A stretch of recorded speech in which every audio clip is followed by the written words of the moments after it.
get started.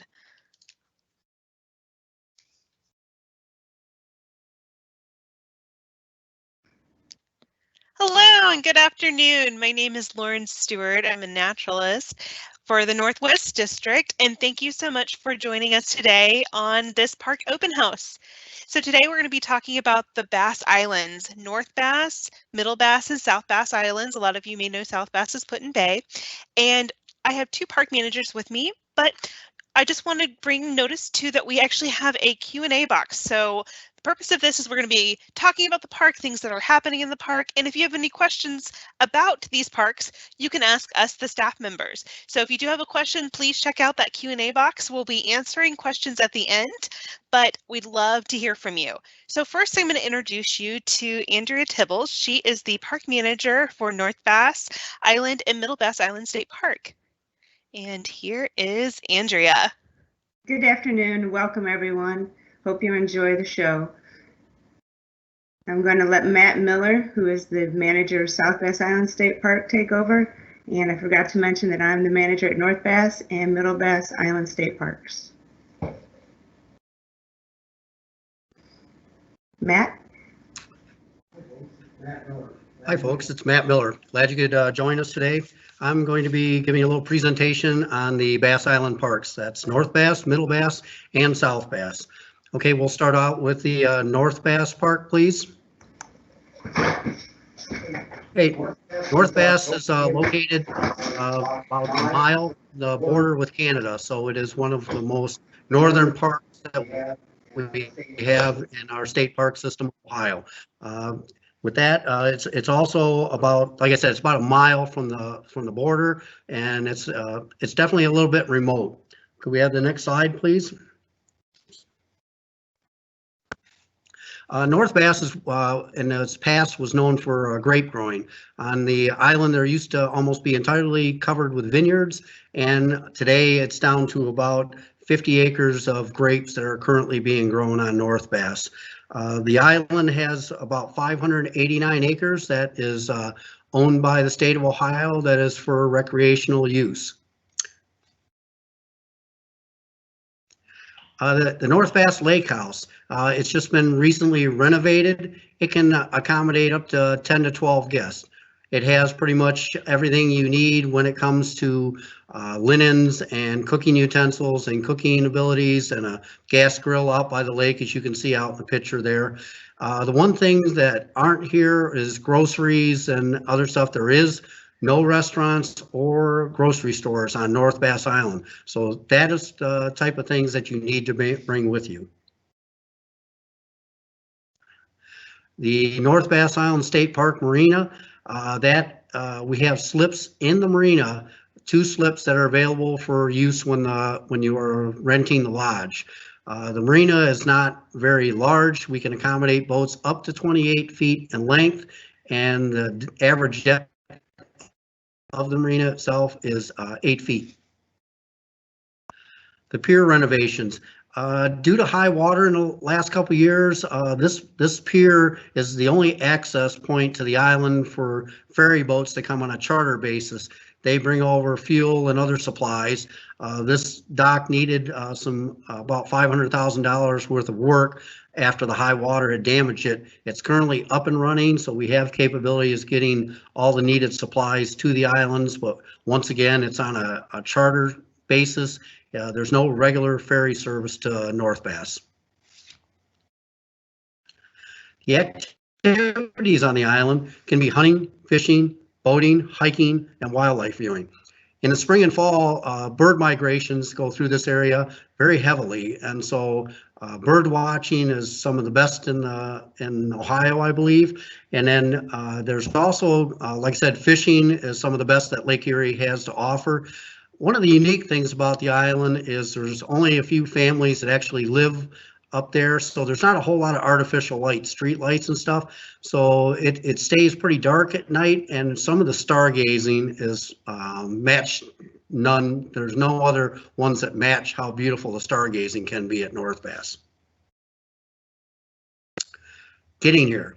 There's a couple of different ways. Once again, you have airplane service, which would be Griffin flying service. an island taxi.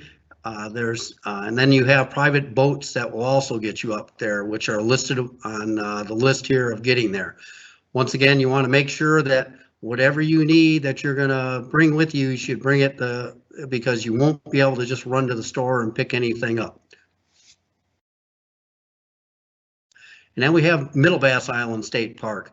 That is about a half-mile south of North Bass.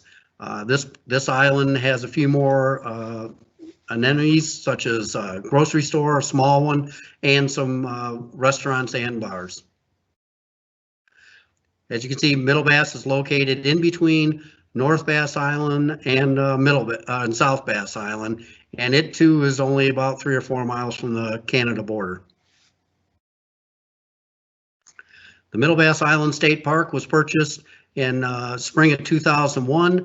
The state bought it, and the winery was in pretty bad repair, so it was brought back and repaired, and some work done, and the glacier grooves and other things are available right inside the park here. The marina is a beautiful marina. It's 184 slips, of which 150, excuse me, are electric and 34 non-electric. The marina has a very protected entrance coming in, and once you're inside the marina, it is protected from any wind and wave action that may be going on with outside around the island.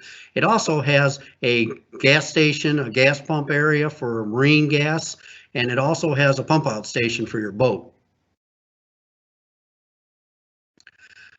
Lon's Winery. This is the one that was renovated by the state. It has a pavilion up above, and then a museum down below with some of the artifacts from wine growing back in the day when they were growing grapes and making wine there.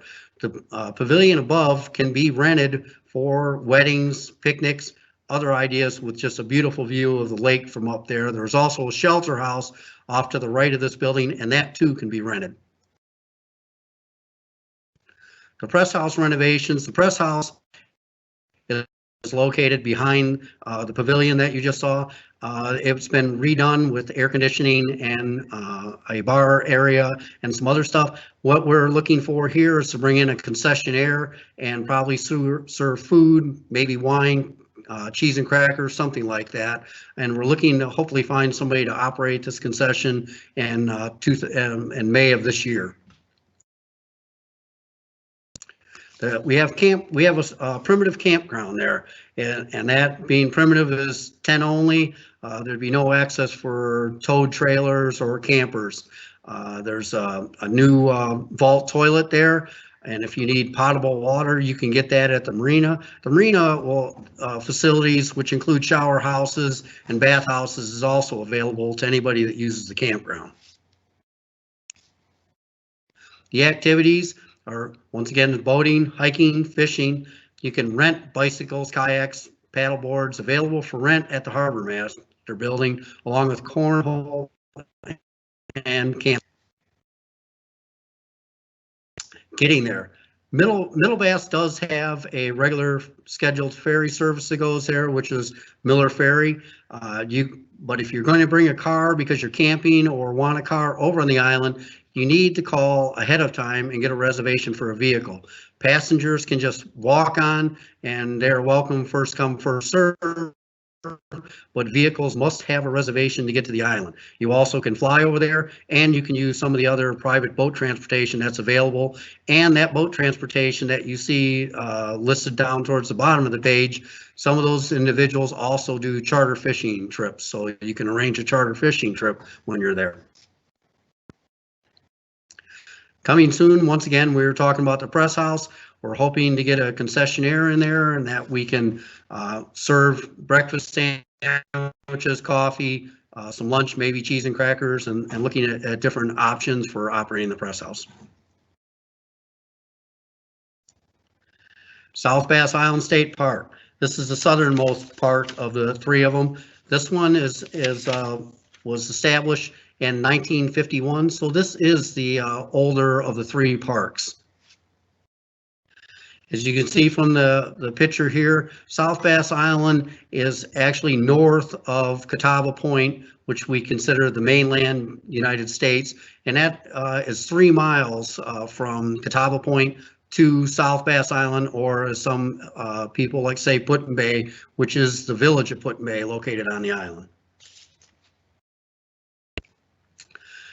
We do have beautiful views.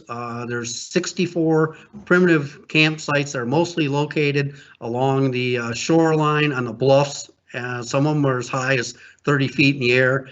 And also along the bluffs are the cabins that you see on the right side of the picture. The cabins are available for rent. There's 4 of those and a rustic cabin. Saturday till the following Sunday. These are very well liked, and usually 6 months ahead of time you have to get your rent available to rent these buildings. If you really want to have a chance at it, you got to do it 6 months ahead of time.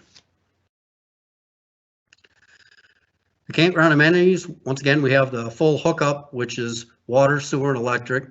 We've got 51 electric, which is electric only, located on the sites, with 4 ADA sites available. The 65 primitive are exactly what they say, primitive. They don't provide any electric. There is water stations available at the bathhouse and located through the park. There's 3 bathhouse shelter houses. Once again, I'll mention the cabins and the rental Sunday through Saturday. The rustic cabin, which is just down for the cabins, is again Sunday through Saturday. There's an RV dump station if you need to dump your RV before you take it back on the boat. There's a fish cleaning station if you're out and fishing and catch fish. You're able to clean that on one of the bluffs overlooking the lake. There's also a day use shelter which can be rented online, and there's a boat ramp located there with parking for your trailer after you launch the boat. This is a map of the campground itself. It looks like little tents. Those are the primitive sites. Those are the ones that are located on the bluff. When you do see the little trailers, the little camper trailers, those are full hookups. There's 10 full hookups located there, and little square boxes you see with the numbers in them, those are electric only sites. So that's all you have on those sites would be the electric. The activities are camping, boating, hiking, and fishing. And you see the picture of the kayaks located up above in the right-hand side. This is one of the main launch spots for the Lake Erie Islands Water Trail. There's a map there located where you launch the kayak. Each park has different destinations where you can pull up with your kayak and rest, have lunch, or launch a kayak. But this water trail system encompasses all 3 islands and all 3 parks. Coming soon, we plan on doing some renovations to the ramp house bathroom that's down there, and we have upcoming improvements to our bathhouses with touchless faucets. We're also looking at some upgrades in the cabins of new flooring and some new furniture located in the cabins. Here's your information for making reservations on the island. Is Ohio State Parks, the 866 Ohio Parks. You can call or reserve Ohio. Once again, I will tell you that reservations can be made up to 6 months in advance, and we do book up for the weekend 6 months in advance. Here's the ways of getting there. Once again, there's the ferry boat. Miller Ferry also runs here. This is how you get your car or camper to the island. They haul passengers and cars. What isn't on this page is the Jet Express. They run out of Port Clinton, Ohio, but they only haul passengers to the island, and they land in downtown Put-in-Bay, which is roughly, downtown Put-in-Bay is about 1.5 miles away from South Bass Island Park. For more information, we have the www.visitputinbay.com. Every weekend there's a different event. It could be a Pirate Fest, it could be Jeep Weekend, it can be many different things. Memorial Day, of course, 4th of July. For information of what might be going on at the weekend that you're looking for, we recommend that you visit the putinbay.com website, and they have more information on the many things to do when you are visiting the islands. And if you have any questions, I, once again, am Matt Miller, DNR at ohiostate.us. And the phone number for the park at South Bass is 419-285-2112. And the one for Middle Bass is 419-764-4365. And thank you and have a good day. All right, and it doesn't look like we have any questions, but we want to thank you very much for joining us today. And again, if you have questions that you think of later, please feel free to email either Matt or call or email either Matt or Andrea, and they'll be sure to help you out. So thank you very much for joining us, and we hope you enjoyed this presentation, and we hope to see you out in our state parks. Thank you guys. Have a great evening.